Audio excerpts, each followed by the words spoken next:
Hello student, SH classes में आपका स्वागत है।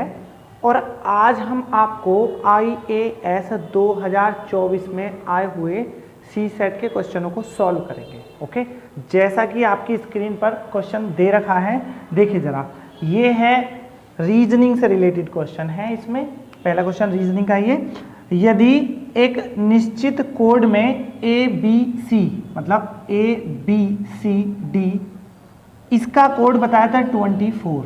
ओके, नेक्स्ट अगला बताता है EFGH और इसका कोड है 1680। ओके, और नेक्स्ट उसने बोला है IJK और L, इसका कोड आपको बताना है। ओके, देखिए जरा, ये कोडिंग डिकोडिंग से रिलेटेड है। आपको कोडिंग डिकोडिंग का कोई भी क्वेश्चन हो जाएगा इससे सॉल्व। करना क्या है, जो अक्षर आपको दिया है, जो शब्द आपको दिया है, सबसे पहले आप उसके ऊपर उसका नंबर लिख दीजिए, वो जिस नंबर पे भी आता है। मतलब ये 1 पे आता है, ये 2 पे, ये 3 पे और ये 4 पे। उसके बाद इसका लिखिए ये 5, ये 6, ये 7 और ये 8। ओके, इसका भी लिख दिए थे। Then 9, 10, 11, then 12। देखो करना क्या है, बस वो बता देता हूँ। आपको जो नंबर लिखा है उसका यूज करके 24 बनाना है, वो जैसे चाहे ऐसे। देखो अगर हम इन्हें ऐड कर देते हैं, 4 3 7 2 9 और 1 10, मतलब यहाँ पर 24 है तो 10 नहीं बन सकता अगर हम इसे ऐड करते हैं। लेकिन अगर हम इनकी मल्टीप्लाई कर दें, देन 1 मल्टीप्लाई 2 मल्टीप्लाई 3 मल्टीप्लाई 4, तो 4 तिया 12 दूनी 24 और 24 की मल्टीप्लाई 1 में करी तो 24। मतलब मल्टीप्लाई करने पर ये स्टेप समझ में आ जाएगा। ओके, लेकिन मल्टीप्लाई करने पर ये भी आएगा या नहीं, बस ये और देखिए। अगर मल्टीप्लाई करने पर ये आ जाता है तो आपको इसकी मल्टीप्लाई ही करनी होगी बस। ओके, तो देखिए जरा, इन दोनों की मल्टीप्लाई कर देते हैं, इन दोनों की और इन दोनों की। इन दोनों की मल्टीप्लाई करने पर 30 आएगा। ओके, और इन दोनों की मल्टीप्लाई करने पर 8 7 56 आएगा। देन 56। अगर इन दोनों की मल्टीप्लाई कर दी जाए 0, 3 6 18, देन 1 3 5 15 और 1 16, मतलब 1680 मल्टीप्लाई, मतलब इस पर भी फिट हो गया। आपको बस अब इनकी मल्टीप्लाई करनी है। देखो 9 90 और 11 99, 990 में आपको 12 की मल्टीप्लाई करनी है। 12 0 0, 12 निम्मा 108, 8 10 और 12 निम्मा 108 फिर से, देन 8 8 1 1। और आपका ये आंसर ऑप्शंस में दे भी रखा है, जैसा कि ऑप्शंस में है। देन आंसर कोडिंग डिकोडिंग से रिलेटेड कोई भी क्वेश्चन, ओके, जो भी क्वेश्चन है आपको करने के लिए आपको उसके ऊपर उसका नंबर लिख दीजिए और ऐड होगा या स्क्वायर करेगा, जो भी करेगा वो आपको समझ में आ जाएगा। ओके, ये हमारा हो गया पहला क्वेश्चन। चलते हैं हम अपने नेक्स्ट क्वेश्चन पर। नेक्स्ट क्वेश्चन देखिए जरा, नेक्स्ट क्वेश्चन में क्या दिया है। नेक्स्ट क्वेश्चन में दिया है, देखो ये भी मैथ और रीजनिंग दोनों को मिलाकर है क्वेश्चन। ये बोलता है यदि किसी कोड में अक्षर दिए हैं उसने, then P Q R S और T, संख्या 4 5 10 12 और 15, देन इसको इससे प्रकट किया गया है। मतलब P के लिए 4 हो भी सकता है और ना भी, ये हमें पता नहीं। आगे उसने बोला है यह ज्ञात नहीं कि कौन सा अक्षर कौन सी संख्या को निरूपित करता है। मतलब इसमें P के लिए 4 5 10 12, इन पांचों में से कोई भी संख्या हो सकती है। आगे उसने बोला है यदि, क्वेश्चन शुरू होता है यहां से, यदि Q - S बराबर 2S, ये दिया है। उसके बाद आगे दिया है T बराबर R + S + 3, तो आपको वैल्यू फाइंड करनी है P + R - T, ये वैल्यू फाइंड करनी है। देखो जरा ये सवाल समझिए जरा। देखो लास्ट टाइम भी इससे रिलेटेड कई क्वेश्चन दिए थे IAS में और इस बार भी दे दिए हैं। करना क्या है, बहुत नॉर्मल बात है इसमें। आपको यहाँ S को देखिए जरा, सबसे पहली कंडीशन ये, S से आखिर हो क्या सकता है। ठीक है, देखो T की वैल्यू अगर आप देखें तो ऐड वाली वैल्यू है। 3 ऐड करके अगर किसी भी संख्या में ऐड करा जाएगा 3 को, तो देखो आप T को फाइंड कर सकते हैं डायरेक्ट, एकदम डायरेक्ट फाइंड करा जा सकता है कि T की पॉसिबिलिटी क्या हो सकती है।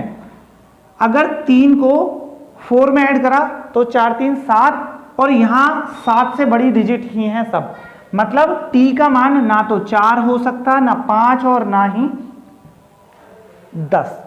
अब बात आती है सिर्फ t की वैल्यू इन दोनों में से, या तो t की वैल्यू 12 होगी या 15, इन दोनों में से कोई सी एक रहेगी, लेकिन वो निकलेगी कैसे बस अब वो और समझना है। ओके, इनसे पहले अब जरा बैक ऊपर हो जाते हैं।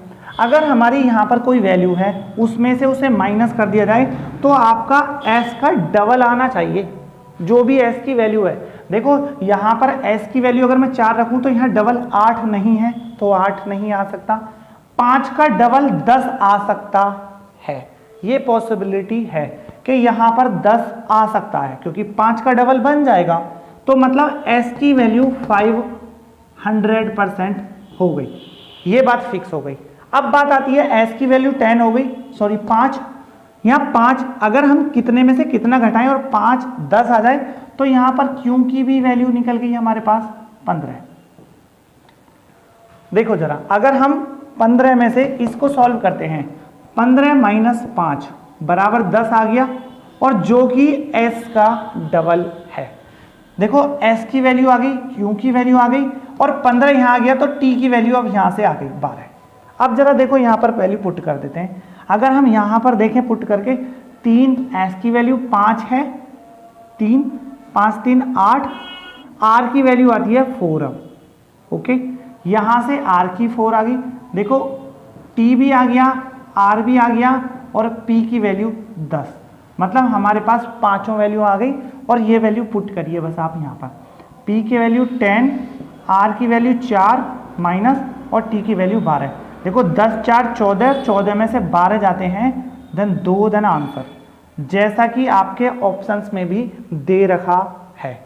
ये रीजनिंग और मैथ दोनों को मिलाकर पूछे गए क्वेश्चन हैं, जो थोड़े से मुश्किल भी होते हैं और थोड़े आसान भी। ओके, चलते हैं हम अपने नेक्स्ट क्वेश्चन पर। अगर आपने हमारा चैनल सब्सक्राइब नहीं किया है तो चैनल को सब्सक्राइब कर लें और बेल आइकन को दबा लें।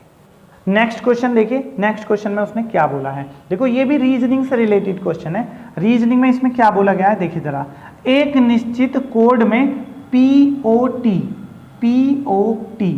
इसका मतलब उसने दिया है ATOP।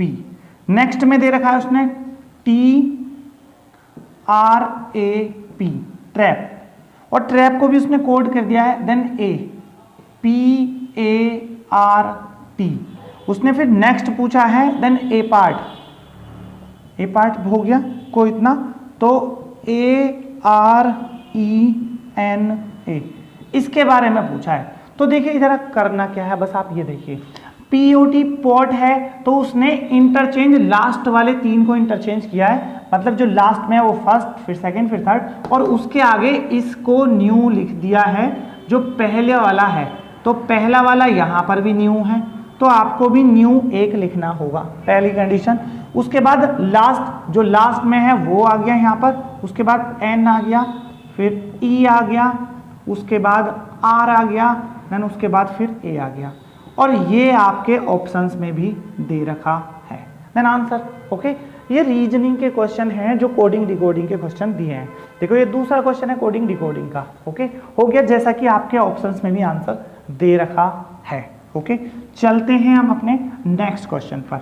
नेक्स्ट क्वेश्चन देखिए जरा, नेक्स्ट क्वेश्चन मिसिंग टर्म्स है। देखो IAS की मिसिंग टर्म थोड़ी सी हार्ड होती हैं, जो आसानी से नहीं होती, लेकिन इस बार की थोड़ी सी आसान है। 3 14 39, उसके बाद नेक्स्ट है 84, उसके बाद यहाँ पर स्टार बना दिया है, और उसके बाद 258, और आपको स्टार की वैल्यू बतानी है। देखो मिसिंग टर्म जब भी आएगी एग्जाम में तो हमेशा ध्यान रखें, ट्राइंगल मेथड होता है, ट्राइंगल मेथड आपको यही यूज करना होगा ज़्यादातर। बहुत कम चांस है कि प्लस माइनस के अकॉर्डिंग वाले पूछें। अगर आप छोटे लेवल का एग्जाम दे रहे हैं तो उसमें प्लस और माइनस करके आ सकता है। तो देख, आपको इसके और इसके बीच का डिफरेंस करना है 11, इसके और इसके बीच का डिफरेंस करना है देन 25, इसके और इसके बीच का डिफरेंस, देखो इसके और इसके बीच का डिफरेंस आता है 45। 14 में से 9 गए 5, और 7 में से 3 गए 4। अब आगे का आपको नहीं करना, अब आपको डिफरेंस करना है इन दोनों के बीच का। इन दोनों के बीच का डिफरेंस 14 आता है, और इन दोनों के बीच का डिफरेंस 20, फिर इन दोनों के बीच का डिफरेंस 6, मतलब लास्ट स्टेप 6 है। तो आपको 6 ही 6 चलाना है। अगर आपको 6 इसमें 6 ऐड करा तो 20, इसमें 6 ऐड करा तो 26, और इसमें इसको ऐड करा, देखो इसमें इसे ऐड करने के बाद 45, इसमें इसको ऐड करा तो 71, और इसमें इसको ऐड करते हैं, अगर हम इसमें इसको ऐड करते हैं तो ये आता है 5 और 8 7 15, देन 155, देन आंसर देखो 155। अगर आपको चेक करना है लास्ट वाला तो आप इसको बढ़ा सकते हैं, 6 इसमें ऐड करा तो 32, और इसमें ऐड करा देन 3 103, और 103 155 में ऐड करेंगे देन 258 ही आएगा, देन आंसर। ओके, हमारा 155 है देन आंसर, जो कि ऑप्शंस में दे रखा है। ओके, ये भी हमारा हो गया मिसिंग टर्म। देन चलते हैं हम अपने नेक्स्ट क्वेश्चन पर। नेक्स्ट क्वेश्चन देखिए जरा, ये नेक्स्ट क्वेश्चन, ये वाला उसने क्वेश्चन दिया है बोर्ड मास से, मतलब मैथमेटिकल ऑपरेशन से रिलेटेड क्वेश्चन है। रीजनिंग में आप देखिए जरा, मैथमेटिकल ऑपरेशन उसने वैल्यू दी है then a plus B, A plus B इसका अर्थ है a minus B, A plus B का मतलब है a माइनस बी, मतलब डायरेक्टली प्लस को माइनस बोल दिया है उसने। तो आप इसको ना लिख के अब इसको लिखिए, प्लस को माइनस बोल दिया देन नेक्स्ट वाले में, देन माइनस को बोल दिया है मल्टीप्लाई, नेक्स्ट अगर करते हैं मल्टीप्लाई को बोल दिया है उसने प्लस, और नेक्स्ट प्लस को बोल दिया है, सॉरी मल्टीप्लाई को बोला है डिवाइड, और डिवाइड को बोल दिया है प्लस। ये है वो, मतलब कुछ एग्जाम में ये ऐसे करके देगा, कुछ एग्जाम में ये एक नया पैटर्न है जो यूज किया है a माइनस बी करके, पर है बात नॉर्मल ही। उसके बाद उसने क्वेश्चन दिया है 10 प्लस 30 माइनस 100 मल्टीप्लाई 50 और डिवाइडेड बाई 25। चिन्ह बदलते हैं, प्लस का मतलब माइनस होता है तो माइनस लिखिए, माइनस का मतलब मल्टीप्लाई होता है तो मल्टीप्लाई लिखिए, मल्टीप्लाई का मतलब डिवाइड होता है देन डिवाइड लिखिए, और डिवाइड का मतलब प्लस होता है देन प्लस लिखिए। ये है आपका। अब देखिए जरा, बोर्ड मास के अकॉर्डिंग BOD MAS, इसके अकॉर्डिंग सबसे पहले D डिवीजन, इससे इसको डिवाइड किया 2 टाइम्स हो गया, और 2 की मल्टीप्लाई इसमें करी तो 60 प्लस 25 और 30। अगर हम इन दोनों को ऐड कर देते हैं तो माइनस 60 इधर रहा और ये 35 60 में माइनस करा जाएगा देन 25 आएगा, वो भी माइनस का, और माइनस का 25 दे रखा है देन ऑप्शन डी में। ओके, जो कि हमारा क्वेश्चन सॉल्व होने के बाद आंसर आएगा। ओके, चलते हैं हम अपने नेक्स्ट क्वेश्चन पर। नेक्स्ट क्वेश्चन देखिए जरा, नेक्स्ट में क्या बोला गया है। ये क्वेश्चन दे रखा है उसने, हम सिर्फ रीजनिंग के क्वेश्चनों को सॉल्व कर रहे हैं।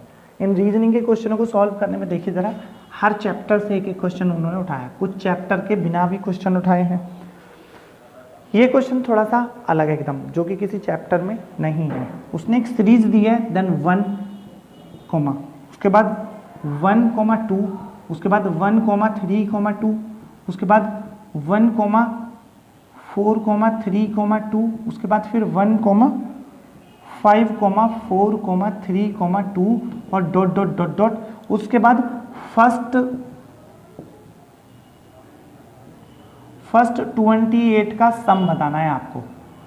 देखो जरा, ऐसे सीरीज लिखनी है 28 तक और आपको उसका सम बताना है। सम बताने के लिए करना क्या है, बस आप वो देखिए जरा, इस सीरीज के पैटर्न को फॉलो करिए। देखो, 1, उसके बाद एक लाइन खींचिए, उसके बाद फिर 1 2 और फिर लाइन खींचिए, उसके बाद 1 3 2 और 3, उसके बाद फिर एक पैटर्न है 1 4 3 2, उसके बाद फिर एक पैटर्न है 1 5 4 3 2, उसके बाद फिर एक पैटर्न आएगा 1 6 5 4 3 2 और उसके बाद फिर से एक पैटर्न आएगा। अगर हम आगे का पैटर्न देखें तो 1 7 6 5 4 3 2।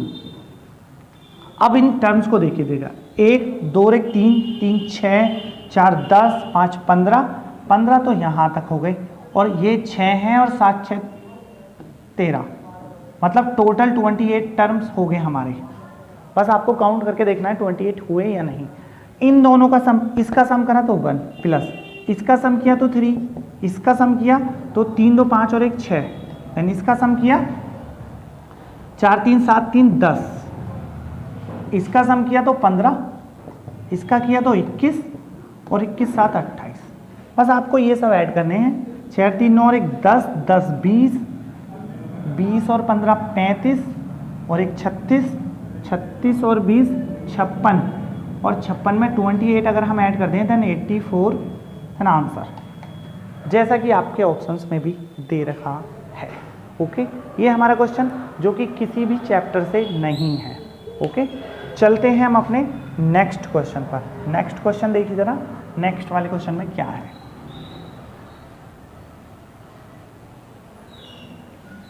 नेक्स्ट ये बोलता है 260 पृष्ठों की एक पुस्तक को, 260 पृष्ठ है उसमें, 260 पृष्ठ, 260 पृष्ठों की एक पुस्तक को संख्यांकित करने के लिए प्रयुक्त होने वाले अंक 5 की संख्या बताइए। मतलब आपको 1 से लेके 260 तक गिनती लिखनी है और उस गिनती में 5 की संख्या बता दीजिए कितनी बार आएंगी, 5 की संख्या। ओके, सिर्फ ये है फाइंड करना जो आपको करना है। तो सबसे पहली कंडीशन 5 जहां जहां पर आता है, मतलब यूनिट प्लेस, यूनिट प्लेस 5 जितनी जगह पर आएगी पहले आप वो काउंट करिए। बस वो यूनिट प्लेस में देखो, वो 5 उसके बाद 10 और उसके बाद 15 पे आएगी, सॉरी 5 पे आएगी, फिर 15 पे आएगी, फिर 25 पे आएगी, फिर 35 पे आएगी और डॉट डॉट डॉट और सीधा सीधा 260 है तो हम सीधा सीधा 255 पर चले जाते हैं। यूनिट प्लेस की बात कर रहे हैं सिर्फ हम, यूनिट प्लेस, यूनिट प्लेस कितनी बार 5 आएगा। तो अगर हम देखें ये एक एपी सीरीज बन गई और यहाँ से यहाँ तक कितनी टर्म्स बनती हैं देखो जरा, 2 to 5 इक्वल टू AP के अकॉर्डिंग चलते हैं। AP बराबर A plus n minus 1 into D, 5 इधर आता है तो 250, 10 से इसमें डिवाइड करा तो 25 आया, n माइनस 1, n की वैल्यू 26 आ गई। मतलब यूनिट प्लेस पर जो 5 आएगा वो 26 बार आएगा, पहली कंडीशन। एक बात हो गई। अब जरा बात करते हैं आगे की। अब हम बात करते हैं 10th प्लेस पर। 10th प्लेस जो है वहां पर 5 कितनी बार आएगा 10th प्लेस पर, तो उनको काउंट करते हैं सीधा सीधा। देखो 50 से लेके 59 तक 10 बार आ जाएगा, क्योंकि हमने यहाँ पर 55 वाले में इसको काउंट कर चुके हैं। तो इसकी काउंटिंग ना करके हम 10th वाले की प्लेस की काउंटिंग कर रहे हैं, तो 10 बार ये आएगा। आप काउंटिंग कर लिए 50, देन 50, 51, 52, 53, 54, 55, 56, 57, 58 और 59, 10 बार आ जाएगा। और आपका 150 से लेके 159 तक ये भी 10 बार आएगा। अगर हम आगे चलें तो 250 से लेके 259 और ये भी 10 बार आएगा। मतलब 10 10 10 20 30 हो गया और 30 इसमें ऐड करा, देन 56, देन आंसर। ओके, जैसा कि आपके ऑप्शंस में भी दे रखा है, देन बी। ओके, चलते हैं हम अपने नेक्स्ट क्वेश्चन पर। नेक्स्ट क्वेश्चन देखिए जरा,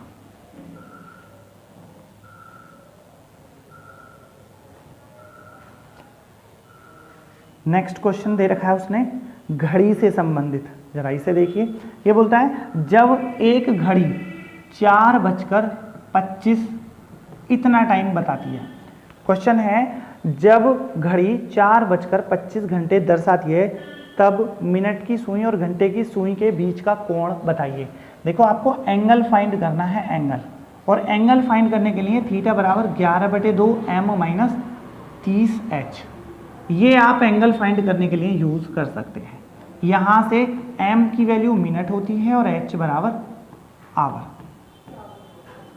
पुट करिए जरा, 11/2 m की वैल्यू 25 माइनस 3 इंटू 4, ये 120 हो गया। अगर इससे डिवाइड करें 2 एकम 2, 2 दूनी 4 और 2 पंजे 10, 11 की इसमें मल्टीप्लाई, 11 पंजे 55, 11 दूनी 22 और 5 27, 2 11 कम 11 और 2 13, इससे इसको माइनस करा तो 17.5 डिग्री आंसर। ओके, ये आपका एंगल है जैसा कि ऑप्शंस में भी दे रखा है। सी। ओके, देखिए जरा नेक्स्ट क्वेश्चन। नेक्स्ट क्वेश्चन में ये भी घड़ी का है। इसमें देखिए जरा, इसने बोलता है किसी घड़ी में 10 AM, 10 AM और 2 PM, 10 AM और 2 PM के बीच घंटे और मिनट की सुई कितनी बार समपाती होंगी। समपाती बोला है मतलब उसको 0 डिग्री का एंगल चाहिए, कितनी बार। इसके लिए आपको एक क्लॉक बनाना है। आसान तरीका ये है, 0 डिग्री का एंगल जब नहीं बनता, देखो सबसे पहली कंडीशन 12 से 1 बजे के बीच, 1 बजे के बीच, 1 बजे के बीच 0 डिग्री का एंगल नहीं बनता। ये आपको बात ध्यान रखनी होगी, बस ये बात अगर आपको याद है तो ये क्वेश्चन हो पाएगा, वरना नहीं। उसने बोला है 10 AM, 9 होता है, 10, 11, 12, 1 और 1, 2, 10, 11, 12, 1, 2, आपको चाहिए सिर्फ यहाँ तक, तो ये वाला जो टाइम है इसे काट दीजिए। अब बाकी का काउंट करिए, 1, 2 और 1, 3, सिर्फ 3 बार होगी वो एक दूसरे के समपाती। ओके, देन आपका आंसर हो गया। ऑप्शंस में भी दे रखा है ए। देखो ऐसे नॉर्मल क्वेश्चन पूछे गए हैं इस बार IAS में। नेक्स्ट, जरा नेक्स्ट देखिए। Next question calendar. देखो हर बार IAS में कैलेंडर से क्वेश्चन जरूर पूछता है, इस बार भी पूछा है। ये पूछा है 2025, वर्ष 2025 का कैलेंडर किस वर्ष के कैलेंडर के समान है। ओके, इनमें से जिस वर्ष के कैलेंडर की बात कर रहे हैं आपको उसमें सिर्फ 11 ऐड करना है, और 11 ऐड करने के बाद देखिए जरा क्या आता है। बस ये देखिए, ये लीप तो नहीं आता और ये लीप आ गया। अगर ये 11 ऐड करने के बाद लीप आ जाता है तो ये क्वेश्चन, ये आंसर रॉन्ग हो जाएगा। अगर लीप आता है तो आपको 2025 में 6 ऐड कर देना है, देन 2031, देन आंसर, और आपका ऑप्शन दे रखा है देन सी। ओके, कैलेंडर से हर बार एक रिपीट क्वेश्चन जरूर आता है, रिपीट करने वाला है नहीं। ओके, तो नेक्स्ट क्वेश्चन की बात करते हैं हम।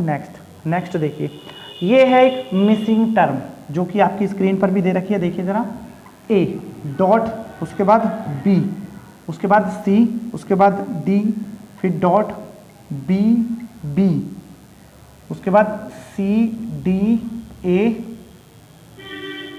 B C dot D A B C और डी। मिसिंग टर्म है। देखो इसे करने का तरीका है, या तो आप ऑप्शंस के थ्रू करें तब हो जाएगा, और या फिर एक सीरीज देखें कि वो पैटर्न बन रहा है या नहीं। तो देखिए जरा, पहले आप इनको काउंट करिए, 2, 4, 6, 8, 10, 12, 14, 16, 18 और 20, और आपको इसके फैक्टर करने हैं, या तो 4 × 5 या फिर 5 × 4, दोनों में से एक। या तो आपको पेयर बनाना है 4 का या फिर पेयर बनाना है 5 का, दोनों में से एक पेयर बना लीजिए। तो पेयर बना लेते हैं हम पहले बड़ा वाला। ओके, 2 और 2 4 और 1 5, क्योंकि ABCD तक चल रहा है इसलिए 5 का पेयर बना लेते हैं। 2 2 4 और 1 5, फिर 2 2 4 और 1 5, और 2 और 2 4 और 1 5। ये देखने के बाद अब एक कॉमन पॉइंट ढूंढिए, इसमें कुछ ना कुछ तो कॉमन जरूर होगा। देखो यहाँ सिंगल सिंगल चलें, यहाँ B 2 बार हो गया, यहाँ B सिंगल है, और यहाँ B भी सिंगल है और C भी सिंगल है, मतलब कुछ ना कुछ डबल हो रहा है। अगर थोड़ी देर के लिए इमेजिनेशन करें कि B डबल है, तो आप पहले A को 2 बार कर दीजिए, दूसरे में B 2 बार हो गया, A सिंगल हो गया, B 2 बार, अब A भी सिंगल, B भी सिंगल, अब C को 2 बार कर दीजिए, A single, B single, C single, और अब D। और अब आप अपना ऑप्शन देखिए, AACD जिस ऑप्शन में भी आता है देन आंसर। ओके, बहुत नॉर्मल है ये मिसिंग टर्म वाला क्वेश्चन। देखिए नेक्स्ट क्वेश्चन पे चलते हैं हम जरा। नेक्स्ट क्वेश्चन देखिए, नेक्स्ट क्वेश्चन में क्या दिया है जरा देखिए। ये है एज से रिलेटेड क्वेश्चन। एज, ये बोलता है एक पिता ने अपने पुत्र से कहा, n वर्ष पहले मेरी आयु तुम्हारी वर्तमान आयु के बराबर थी। ये बात n वर्ष पहले बोली गई है। ओके, मेरी वर्तमान आयु तुम्हारी n वर्ष पहले की आयु की 4 गुना है यदि पिता और पुत्र की वर्तमान आयु का योग। देखो वर्तमान दिया है प्रेजेंट, वर्तमान की बात करते हैं, वर्तमान आयु, फादर प्लस सन 130 दे रखा है, क्लियर यहाँ तक। इसके बाद उसमें आप मान लीजिए मान लेते हैं फादर की एज है x और सन की एज है 130 माइनस एक्स। अब n वर्ष पहले ये बात लिख देते हैं, n वर्ष पहले जो बात बोली है अब उसे रिपीट करते हैं। उसने बोला है पिता ने n वर्ष पहले मेरी आयु मतलब फादर की एज बराबर तुम्हारी वर्तमान जो उसकी प्रेजेंट है 130 x माइनस एन, एन वर्ष पहले पिता को लेके जाएंगे बैक, x माइनस एन बराबर 130 माइनस एक्स। देखो x एक तरफ कर देते हैं और n एक तरफ, ये पूरा उठा के इधर लाते हैं तो 2x माइनस 130 बराबर n। यहाँ से n की वैल्यू निकाल दें क्योंकि हमें तो x की वैल्यू फाइंड करनी है।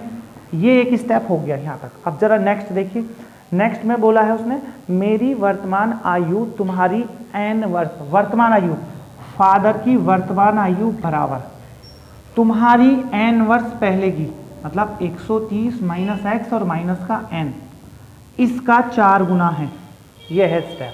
तो जरा मल्टीप्लाई करिए, 13 चौका 52 then 520 minus 4x minus 4n और ये x, ये सारा का सारा स्टेप इधर लाइए या इसको इधर लाइए, दोनों में से आप किसी को भी कर सकते हैं। x इधर लेके जाते हैं अगर तो 520 माइनस 5x और 4n इधर। आपको n की वैल्यू ये वाली बस इसमें पुट करनी है, 4 इंटू 2x माइनस 130 बराबर 520 माइनस 5x। मल्टीप्लाई करते हैं, 4 दूनी 8, देखो 8 हो गया, 5x इधर आया तो 8 5 13x हो गया बराबर 13 चौका 52 हो गया माइनस का 520 और 520 उधर आके ऐड होता है तो 520 का डबल हो जाता है। 2 इंटू 520 कर दिया, 520 प्लस 520, 13 से कटाइए 4 बार 40, 40 दूनी 80। ये है फादर की एज 80, फादर की एज 80 आ गई, देन सन की एज 50 आ गई। ओके, क्योंकि 130 में से 80 माइनस करेंगे तो 50 आएगा। लेकिन उसने जो पूछा है वो देखिए, वो बोलता है तो उनकी आयु में कितना अंतर है, दोनों के बीच का अंतर चाहिए अंतर, और अंतर आता है 30 वर्ष, है ना आंसर। ओके, ये है रीजनिंग के क्वेश्चन जो IAS के सी सेट में आए हुए हैं। हमने लगभग सारे क्वेश्चन एक ही वीडियो में सॉल्व करने की कोशिश करी है। अगर कोई क्वेश्चन बच गया है तो हम उसे नेक्स्ट वीडियो में बना देंगे। ओके, आपको हमारी वीडियो कैसी लगी ये कमेंट में ज़रूर बताएं। चैनल को लाइक और सब्सक्राइब जरूर करें। Thank you.